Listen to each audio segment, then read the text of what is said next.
नमस्कार आप सभी को। हाय एवरीवन, सभी का वेलकम करता हूं YT योर इंग्लिश शूटर पे। मेरा नाम है अमन बहल और आज की इस छोटी सी कॉन्सेप्चुअल क्लास में एक बड़ा इंपॉर्टेंट टॉपिक अपने आज सीखने वाले हैं, प्रेजेंट सब्जेक्टिव मूड। मुझे ऐसा भरोसा है कि आप में से ज्यादातर लोगों ने इसके बारे में सुना होगा और शायद कुछ स्टूडेंट्स को ये लगाना भी आता हो, लेकिन आज की क्लास खास है। इसमें आप लगाना नहीं सीखेंगे, वो तो सीख ही जाएंगे। आप सीखेंगे कि ये प्रेजेंट सब्जेक्टिव मूड बनाया क्यों गया है, कहाँ इसको लगाना होता है, क्या जरूरत थी इसकी, क्यों इसके बिना अंग्रेजी में काम नहीं चलता। तो एज ए टीचर मैं आपको ट्रेन करूंगा ताकि इस कॉन्सेप्ट को ना केवल आप एग्जाम्स में अप्लाई करें बल्कि अपनी रूटीन लैंग्वेज में भी प्रेजेंट सब्जेक्टिव मूड को आप इंटीग्रेट कर सकें। तो चलिए, अपने को देखना है कि ये मूड होता क्या है, इसकी जरूरत क्यों है और कहां पे यूज करना है, अलॉन्ग विद कॉमन एरर्स जो एग्जाम्स पे इस पे मिलती हैं। क्लास शुरू करने से पहले मैं 4 सेंटेंसेस आपके साथ शेयर कर रहा हूं और इन चारों में प्रेजेंट सब्जेक्टिव मूड से जुड़ी हुई कुछ एरर्स आपको मिलेंगी। मैं चाहता हूं कि एक बार शुरू में आप खुद से ट्राई दो, हो सकता है इनमें से एक आधी आप पकड़ पाओ, लेकिन क्लास के लास्ट में आते आते आप में से एक एक लड़का और एक एक लड़की हर एक एरर को अपने आप से ठीक करने के काबिल होगा। ठीक है, तो चलिए इसी ऑब्जेक्टिव के साथ क्लास को शुरू करते हैं। जरूर से एक लाइक और एक शेयर देना इसको। देखिए, सब्जेक्टिव मूड, पहले तो इसको सब्जेक्टिव मत बोला करो, सब्जेक्टिव नहीं है, ये सब्जेक्टिव है। सब्जेक्टिव मूड नाम का एक फ्रेज है अंग्रेजी में। इसका मतलब ये होता है कोई ऐसी चीज के बारे में बात करना जो अभी हुई नहीं है लेकिन आपका मन कहता है कि हो जाए। यानी कि ऐसी demand, wish, command, order, desire, अंदर की कोई ख्वाहिश, दबी हुई ख्वाहिश जो आपको लगता है होगी नहीं या होने की चांसेस बहुत कम है, अंग्रेजी में उसको बताने के लिए सब्जेक्टिव मूड का इस्तेमाल किया जाता है। हिंदी में सब्जेक्टिव मूड के लिए सिर्फ एक ही वर्ड है, काश। तो अंग्रेजी में क्या करते हैं अंग्रेज, काश ना बोल के उसको बोल देते हैं सब्जेक्टिव मूड। अब ये सब्जेक्टिव मूड जो है ना, ये दो टाइप के हैं। एक है प्रेजेंट सब्जेक्टिव मूड, एक है जी पास्ट सब्जेक्टिव मूड। दोनों में फर्क क्या है? देखिए, प्रेजेंट सब्जेक्टिव मूड में काश वो वाला होता है ऐसी चीजों के लिए जो आपको लगता है हुई नहीं है लेकिन हो सकती हैं, हुई नहीं है लेकिन हो सकती हैं। और पास्ट सब्जेक्टिव मूड के अंदर आप ऐसे काश की बात करते हैं या डिजायर्स की बात करते हैं जो आपको लगता है कि इस जन्म में पूरे नहीं होंगे। अगर आप प्रेजेंट सब्जेक्टिव मूड को सोचें तो ऐसा होता है कि ऐसा हो जाए, ऐसा किया जाए। और अगर पास्ट की बात करें तो पास्ट में ऐसा मीनिंग निकलेगा, काश ऐसा हो जाए। तो ये फर्क है इन दोनों में। तो जिस भी चीज की संभावना आपको बहुत कम लगे वहां पे आप ख्वाहिश बताने के लिए पास्ट सब्जेक्टिव मूड, जिसमें वर्ब की सेकंड फॉर्म लगती है, वो बताएं। और जिस भी चीज की पॉसिबिलिटी बहुत ज्यादा लगे आपको कि लगता है यार मेहनत करेंगे तो हो जाएगा, वहां पे प्रेजेंट सब्जेक्टिव मूड जो कि वर्ब की बेस फॉर्म से लगता है उसको बताएं। इसको याद करने की एक ट्रिक मैंने बनाई हुई है भाई। पॉसिबल और इम्पॉसिबल वाला तो समझ ही गए आप। प्रेजेंट सब्जेक्टिव मूड जो है ना, ये यूज करते हैं राजा लोग। ऐसा हो जाए, मैं चाहता हूं कि ये कर दो, मेरा ये मानना है कि ये होना चाहिए। तो जो महाराज की आज्ञा होती है वो दी जाती है प्रेजेंट सब्जेक्टिव मूड में, लाइक ए किंग और एम्परर। और ये पास्ट सब्जेक्टिव मूड पता क्या है? ये रंक वाला है।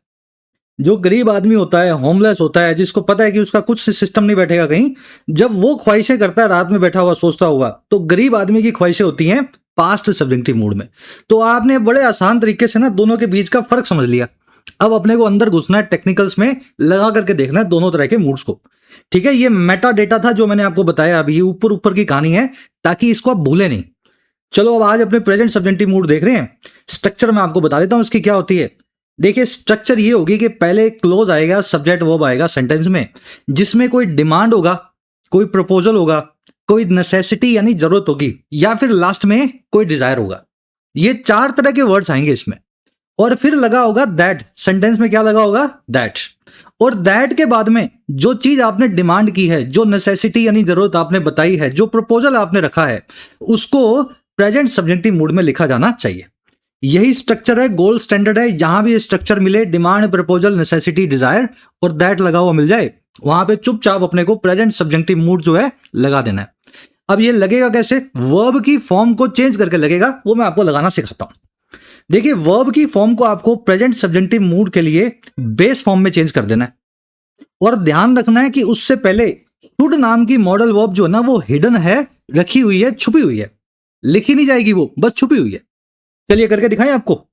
मान लीजिए आपको एक्सप्रेस करना है डिमांड को, कमांड को, रिक्वेस्ट को, नेसेसिटी को, डिजायर को। तो सबसे पहले एक सेंटेंस अपने बनाते हैं। The workers demanded that the management releases their Diwali bonus. Workers ने डिमांड किया कि मैनेजमेंट जो है वो रिलीज कर दे उनके दिवाली का बोनस। अब ये पता है किस तरह की डिमांड है? बिल्कुल वैसी महाराज वाली। कुछ मांग नहीं रहे हैं ये कुछ ऐसे है ना, कुछ किसी से भीख नहीं मांग रहे हैं, ये अपने हक मांग रहे हैं।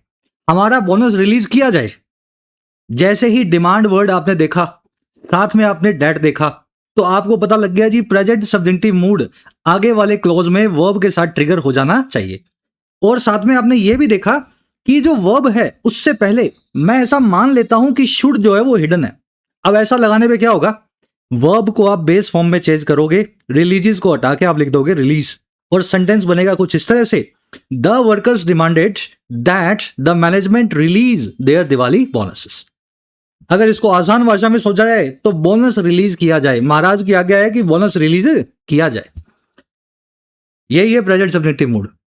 शुड को आपको अंडरस्टूड मान लेना है कि लिखा हुआ है, हमने मान लिया है, और उसके बाद में मॉडल वर्ब शुड के बाद में वर्ब की बेस फॉर्म आती है, तो बेस फॉर्म ही आपको इसमें लगा देनी होती है। तो मैनेजमेंट के लिए रिलीजेस नहीं आएगा। वर्ब की बेस फॉर्म क्या होती है? जिसमें एस या ईएस ना आता हो। तो मैनेजमेंट के लिए पीछे का एस निकाल देंगे आप, चाहे ये सिंगुलर है तो भी बेस फॉर्म में आप रिलीज लिखेंगे और सेंटेंस आपका रेडी है। चलो, ये तो था एक्टिव फॉर्म। भाई यहां पे मैनेजमेंट रिलीज करेगी, एक्टिव फॉर्म है। अब मैं आपको यूज करके दिखाता हूं पैसिव फॉर्म में। वर्कर्स ने डिमांड किया दैट देयर दिवाली बोनसेस या bonus is released by the management. Workers की डिमांड ये है कि दिवाली का बोनस रिलीज कर दिया जाए मैनेजमेंट के द्वारा। ये स्ट्रक्चर देख के आप समझ गए कि पैसिव वॉइस लगा हुआ है, बी फैमिली की वर्ब प्लस में वर्ब की थर्ड फॉर्म, बोनस को रिलीज किया जाए। तो क्या करें? प्रेजेंट सब्जेक्टिव मूड तो लगाना पड़ेगा। डिमांड वर्ड आपने देख लिया, दैट यहां पे आ गया। तो भैया सिंपल सा वही काम करना है, वर्ब की बेस फॉर्म यूज करनी है, और पहले ये मान लेना है कि शुड इस वर्ब से पहले लिखा हुआ है। बेस फॉर्म कौन सी होगी? अब देखिए, मॉडल के बाद में अगर पैसिव बनाना हो तो वर्ब की बेस फॉर्म होती है बी, और साथ में लगती है वर्ब की थर्ड फॉर्म। तो सेंटेंस कुछ ऐसा बनेगा, the workers demanded that their Diwali bonus be released by the management. ध्यान से समझना इसको। ये शुड यहां पे अंडरस्टूड है, लिखा नहीं हुआ, बस समझ लो लिखा हुआ है, अंग्रेजों ने लिख करके काट दिया है ना, ऐसा समझ लो। तो शुड बी रिलीज तो आप बोलते ही हो। पैसिव वॉइस के अंदर मॉडल वर्ब से जब आप पैसिव बनाते हो तो शुड बी रिलीज तो आप बोलते ही हो। It should be done, it should be release, it should be. तो ये शुड को खा जाओ और बाकी का वैसा लिख दो, ये बन गया present subjective mood. The workers demanded that their Diwali bonus be released by the management. उनका बोनस रिलीज किया जाए। चलिए, अब इसको नेगेटिव फॉर्म में भी समझेंगे। कभी कभी नोट भी लगा हुआ मिल जाएगा, वहां पे क्या करना है? The workers demanded that the management does not reduce there wages. Workers ने ये मांग रखी कि मैनेजमेंट जो है रिड्यूस ना करे, कम ना करे उनकी वेजेस को, उनकी तनख्वाहों को। देखिए यहां पे नोट वाला सेंटेंस है नेगेटिव फॉर्म में, ठीक है? यहां भी लगना तो प्रेजेंट सब्जेक्टिव मूड ही चाहिए। तो क्या करूं मैं? सबसे पहले मुझे वर्ब से पहले एक शुड जो नाम का मॉडल वर्ब है इसको हिडन मान लेना है। शुड के बाद में नॉट कैसे लगता है आपको अच्छे से पता है। शुड, ठीक है, नॉट प्लस में वर्ब की base form. The workers demanded that the management should not reduce there wages. Should यहां पे लिखना नहीं है, अंडरस्टूड मान लेना है। आपका प्रेजेंट सब्जेक्टिव मूड रेडी हो गया। समझ पा रहे हो इसको? ये शुड जो है ना, ये बहुत बाद में आई है। प्रेजेंट सब्जेक्टिव मूड बहुत पुराना है। तो ये जब शुड था नहीं ना, तब इसको यूज किया करते थे। बाद में अंग्रेजों ने देखा कि यार बड़ा कंफ्यूजिंग है, किसी को सिखाना हो समझा ही नहीं पाते हम कि नॉट के साथ में बेस फॉर्म लगानी है। तो इन्होंने शुड नाम की मॉडल वर्ब को लगाना यहां पे शुरू कर दिया। और मैं आपको दिखाऊंगा कई जगह प्रेजेंट सब्जेक्टिव मूड में आज भी शुड का इस्तेमाल होता है। आगे आएंगे कुछ क्वेश्चंस, वो भी दिखाता हूं आपको मैं। तो ये नॉट वाले सेंटेंसेस को भी आपको ऐसा ही बनाना है। शुड को मान लेना है, बीच में रखी हुई है, नॉट को वैसा का वैसा रखो, और वर्ब की बेस फॉर्म रिड्यूस जो यहां पे रखी है वैसी की वैसी यूज करनी है। चलिए, मैं हमारी सैलरी जो है वेजेस को कम नहीं किया जाए, इसमें ऐसा आप कह रहे हो। चलो जी, अब नेसेसिटी वाला एक क्वेश्चन देख लेते हैं। जैसे it is essential everyone knows the truth. ये बड़ा जरूरी है कि हर आदमी सच को जाने। एक बार आप सभी लोग इसको ट्राई दो, क्या इसमें सब्जेक्टिव मूड लगेगा?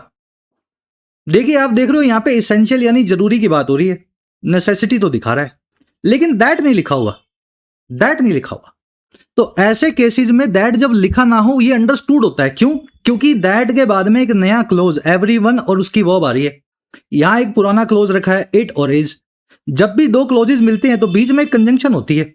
यहां पे दैट कंजंक्शन थी लेकिन लिखी नहीं गई है। समझ पा रहे हो इसको? तो जरूरी नहीं है हर बार आपको दैट लिखा हुआ मिले। दैट की जरूरत है और होना चाहिए, लेकिन दैट नाम की कंजंक्शन अंग्रेज खा जाते हैं, आपको पता है। तो यहां पे अंग्रेज जो है दैट खा के बैठे हैं, तो ये दैट मान लेना है और सब्जेक्टिव मूड लगा देना है। अब कैसे लगेगा subjective mood? It is essential that everyone knows the truth. आपको जी यहां पे शुड को मान लेना है अंडरस्टूड, और नोज की बना देनी है बेस फॉर्म जो कि होती है नो। तो बोलोगे आप it is essential that everyone know the truth. ठीक है, हर आदमी को सच पता लगे। चलो इसी को अपना नेगेटिव में बनाते हैं। It is important you do not come late tomorrow. ये बड़ा जरूरी है कि आप कल लेट ना हो। रोज लेट आते हो ठीक है, लेकिन कल मत आना, कल कुछ काम ज्यादा है, तो you do not come late tomorrow. Again देखो इंपॉर्टेंस आ गई, जरूरत आ गई, ये आपकी कंडीशन पूरी हो गई ऊपर वाली, नेसेसिटी, प्रपोजल, डिजायर, डिमांड। साथ में दैट लगना था लेकिन लगा नहीं हुआ। क्योंकि नहीं लगा हुआ?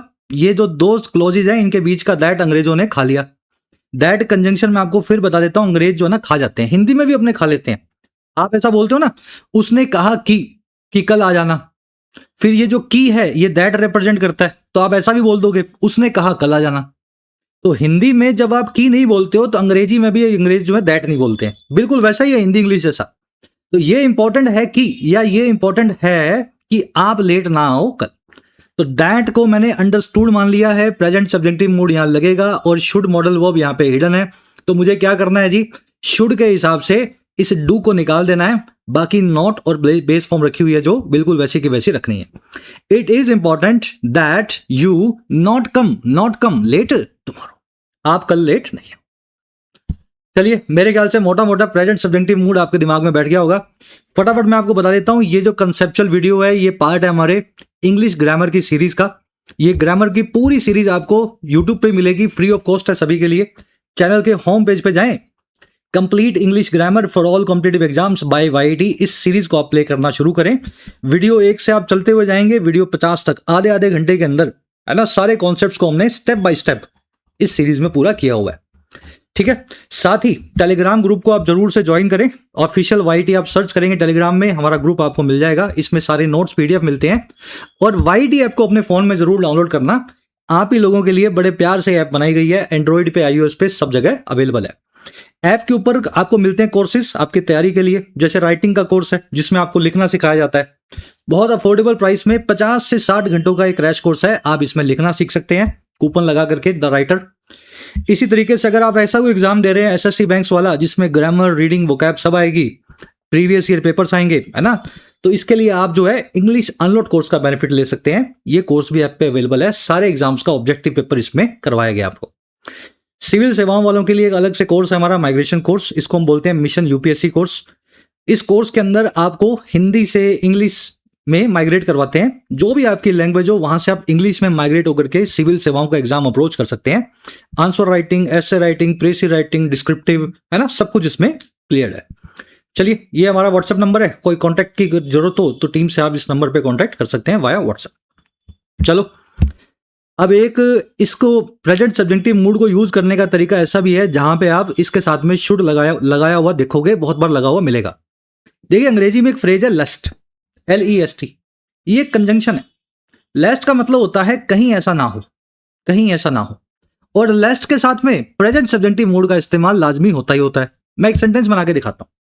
She studied all night lest he does not fail the crucial exam. उसने पूरी रात पढ़ाई की, शी स्टडीड ऑल नाइट, और क्यों? कहीं ऐसा ना हो, या इस डर के मारे कि वो फेल ना हो जाए इस क्रूशियल एग्जाम में, इंपॉर्टेंट एग्जाम में। तो कहीं ऐसा ना हो या इस डर के मारे आप इसको लेस्ट का मीनिंग को निकाल सकते हैं। देखिए इसमें कहीं ऐसा ना हो, इस वजह से ना ऑलरेडी लगा हुआ है, इसलिए लेस्ट के बाद में आपको पता है डज नॉट, डू नॉट, जो भी नोट लगा रहे हो नोट को आप नहीं रखते हैं। तो सबसे पहली चीज क्या याद रखनी है, लेस्ट के साथ में नोट का इस्तेमाल नहीं होगा, क्योंकि लेस्ट में ऑलरेडी नोट या ना आ चुका है। तो she studied all night lest she does fail the crucial exam. दूसरी चीज क्या याद रखनी है, लेस्ट के साथ में, लेस्ट के बाद वाले क्लोज में प्रेजेंट सब्जेक्टिव मूड का इस्तेमाल किया जाना चाहिए। तो यहां आप क्या समझेंगे, शुड को आप हिडन मानेंगे, डज को यहां से निकाल देंगे, बेस फॉर्म जो फेल है वैसी की वैसी रहेगी, और सेंटेंस बन जाएगा she studied all night lest she should fail the crucial exam. अब ये एग्जाम्पल इंपॉर्टेंट क्यों है लेस्ट वाला, पता है आपको? लेस्ट ही एक ऐसी स्ट्रक्चर है जिसमें प्रेजेंट सब्जेक्टिव मूड का शुड जो है आप लिख सकते हैं। अंग्रेजों ने रखी है एक स्ट्रक्चर ऐसी भी, लगाया तो प्रेजेंट सब्जेक्टिव मूड है, शुड को यहां हिडन मान लिया, लेकिन अंग्रेज क्या है, लेस्ट के साथ में शुड का इस्तेमाल कर भी देते हैं। तो आप भी लिख सकते हो, ही शुड फेल लिखो या शी फेल लिखो, रख दो या निकाल दो, इस केस में शुड जो है अंडरस्टूड है। तो यहां से आपको हिंट मिलती है कि प्रेजेंट सब्जेक्टिव मूड में शुड हमेशा से हुआ करता था। ठीक है, तो ये स्ट्रक्चर लेस्ट वाली भी जरूर याद रखें, प्रेजेंट सब्जेक्टिव मूड लगता है। अब है जी मेन आज का जो जहां पे क्वेश्चंस बनते हैं एग्जाम्स के, ऑप्टेटिव सेंटेंसेस के अंदर प्रेजेंट सब्जेक्टिव मूड का इस्तेमाल। अब ये ऑप्टेटिव क्या होते हैं? देखिए आपने सुना हो ना कभी हिंदी में, भगवान तुम्हारा भला करे, आपको भगवान लंबी उम्र दे, ये जो इस तरह के मनोकामनाएं होती हैं, ख्वाहिश, डिजायर्स होते हैं, इनको अंग्रेजी में बोलते हैं ऑप्टेटिव्स। जैसे एक ऑप्टेटिव सेंटेंस है, Fortune favours the brave. Fortune यानी नसीब, फेवर यानी साथ दे, ब्रेव यानी बहादुर लोग। नसीब जो है बहादुर लोगों के साथ हो। अब ये है एक ऑप्टेटिव सेंटेंस, याद रखें इसमें एक डिविश या डिजायर है, इसमें आपको ये नेसेसिटी, डिजायर, दैट कुछ नहीं चाहिए। ऑप्टेटिव सेंटेंस जो है खुद ही प्रेजेंट सब्जेक्टिव मूड में लिखा जाता है बिना इस पूरी कंडीशन के। यहीं पे सबसे ज्यादा क्वेश्चंस बनेंगे। फॉर्चून सिंगुलर है, आपने फेवर्स लिख दिया, लेकिन लगना क्या था, प्रेजेंट सब्जेक्टिव मूड, शुड यहां पे अंडरस्टूड है, तो आप क्या लिखेंगे, आप लिखेंगे फॉर्चून फेवर द ब्रेव। तो सबसे ज्यादा क्वेश्चंस प्रेजेंट सब्जेक्टिव मूड पे बनते हैं ऑप्टेटिव सेंटेंसेस के ऊपर, क्योंकि आदमी क्या ये सब कुछ ढूंढता रहता है, दैट लगेगा फिर लगाऊंगा, नहीं, ऑप्टेटिव्स में ये सब नहीं करना है, दैट लगेगा ही नहीं, एक छोटा सा क्लोज दिया होगा उसी में ही बेस फॉर्म का इस्तेमाल कर देना है। फॉर्चून के लिए भी फेवर लिखोगे, पीछे का ऐसा अब निकाल दो। एक और सेंटेंस ऐसा, मे ही डज नॉट सफर, वो सफर ना करे। अब बोलते हो ना यार वो परेशान ना हो, है ना, भगवान उसको परेशान ना करे, तो may he does not suffer optative sentence है। क्या करना है, देखो जी, शुड को यहां अंडरस्टूड मान लेना है और जो हेल्पिंग वर्ब लगी हुई है इसको निकाल देना है, इसकी जगह लिख देना है मे ही नॉट सफर। ठीक है, शुड यहां पे अंडरस्टूड है, बस लिखा नहीं हुआ। आप ऐसा बोल सकते हो may he should not suffer, fortune should favour the brave, तो शुड लिखा नहीं, बस वो बीच में अंडरस्टूड सा मान लिया है और वर्ब को बेस फॉर्म रखा है शुड के हिसाब से। तो ये था जी प्रेजेंट सब्जेक्टिव मूड। होपफुली अच्छे से आपको समझ में आया होगा, बहुत आसान है, बस इसका नाम ही है ना, नाम से ही लगता है देख करके कि कुछ होगा इसमें, ऐसा कुछ है नहीं। 5-10 मिनट के अंदर इसको रिवीजन दोगे एक बार, नीचे मैं कमेंट सेक्शन के अंदर इसके नोट्स डाल रहा हूं, वहां से आप रिवाइज कर लेना। एक रिवीजन मैं आपको फटाफट दे भी रहा हूं। प्रेजेंट सब्जेक्टिव मूड का इस्तेमाल करना है डिमांड, रिक्वेस्ट, एडवाइस के लिए, कभी कभी लेस्ट के साथ में, कभी क्या हमेशा ही लगाया जाता है, और कभी कभी लेस्ट के साथ में शुड भी लगा दिया जाता है जब भी प्रेजेंट सब्जेक्टिव मूड लगा हो। ऑप्टेटिव फ्रेजेस में हमेशा याद रखें प्रेजेंट सब्जेक्टिव मूड का इस्तेमाल होता है, जैसे long live the king, king की उम्र लंबी हो, long live the king, lives नहीं, long live the king. Lest he fail the exam, कहीं ऐसा ना हो वो एग्जाम फेल कर दे, लेस्ट ही फेल्स नहीं, फेल द एग्जाम। साथ में याद रखना है हमेशा वर्ब की बेस फॉर्म आएगी। एक्टिव के अंदर शुड हिडन है, बेस फॉर्म लगा दो। पैसिव में भी शुड हिडन है, बी प्लस में वर्ब की थर्ड फॉर्म लगा दो, द बोनस बी रिलीज्ड। और जब नेगेटिव सेंटेंस हो तो चुपचाप नॉट ही लगा देना है, they not reduce the ways. ठीक है, बेस फॉर्म हर जगह आ रही है, एक्टिव में आनी है बेस फॉर्म, पैसिव में बी यहाँ पे बेस फॉर्म है और वर्ब की थर्ड फॉर्म से पैसिव बना हुआ है, और नेगेटिव सेंटेंस में नॉट के बाद में बेस फॉर्म का इस्तेमाल हो रहा है। So this is it. फटाफट जो क्वेश्चंस आपसे 3 पूछे थे, फटाफट उनके आंसर दिखा देता हूं आपको। Committee ruled that the meeting starts at noon. Committee ने ऐसा रूल किया या ऑर्डर दिया कि मीटिंग जो है नून में स्टार्ट होती है। अब ये वही है, डिमांड है उनकी, है ना, ऑर्डर है उनका, दैट आ गया बीच में, तो स्टार्ट्स का बना दो, स्टार्ट बेस फॉर्म लगा के। उसी तरीके से the law requires that every applicant submits the documents. कानून ऐसा रिक्वायर करता है कि हर एप्लीकेंट जो है सबमिट करे अपने डॉक्यूमेंट्स को, तो रिक्वायर करता है, जरूरी बनाता है, दैट लगा हुआ है, प्रेजेंट सब्जेक्टिव मूड लगेगा। शुड यहां पे हम अंडरस्टूड मान लो, सबमिट्स का एस निकाल के लिख दो सबमिट। वैसे ही it is important that you be not late tomorrow, तो इसको आपको नोट भी कर देना है, ऑलरेडी आपने देख लिया। नोट वाले सेंटेंसेस में नोट लगाओ और साथ में वर्ब की बेस फॉर्म बी को या कोई भी वर्ब लिखी हुई है उसकी बेस फॉर्म लगा दो। वैसे ही आपसे एक सेंटेंस और दिया था मैंने, long lives the king, actual में लिव्स लिखा हुआ था, लिव्स को आपको लिव बना देना है, किंग के लिए लिव्स नहीं आएगा, लिव ही आएगा, क्योंकि यहां पे शुड जो है अंडरस्टूड है। ठीक है, the king should live long, ऐसा समझ लो, ये सेंटेंस ऐसा बना हुआ। चलिए अब 3 क्वेश्चंस मैं आपको फिर से दे रहा हूं, इसी कॉन्सेप्ट को अप्लाई करके एक बार अपना रिवीजन दे लेना और इस कॉन्सेप्ट को अप्लाई करके इन क्वेश्चंस को आप आंसर करना। Grace abounds in this house, इस घर में ग्रेस ही ग्रेस हो, review the notes लेस्ट you not forget की कॉन्सेप्ट्स। नोट्स को रिव्यू करो, कहीं आप जरूरी कॉन्सेप्ट्स भूल ना जाओ। The court ruled that the corrupt minister will not be arrested. Court ने रूल किया कि करप्ट मिनिस्टर जो है उसको अरेस्ट ना किया जाए। तीनों सेंटेंसेस पे यही कॉन्सेप्ट लगा लो और अपने आंसर्स को कमेंट सेक्शन में डालना। मैं आपके आंसर्स को जरूर फीडबैक दूंगा और मेरा आंसर भी डाल रहा हूं मैं फर्स्ट कमेंट में, वहां से आप चेक कर सकते हैं। चलिए, क्लास कैसी लगी जरूर से बताएं। आपके लाइक्स और शेयर्स पे इस चैनल को चलाया जाता है। अपनी बेसिक्स को जरूर से चैनल होम पेज पे जाकर के कंप्लीट इंग्लिश ग्रामर से, है ना, आप अपना रिवीजन दे सकते हैं। बड़ी हमारी सुपर हिट प्लेलिस्ट है ये। चलिए, कल आपसे मुलाकात लेंगे। Until then, signing out.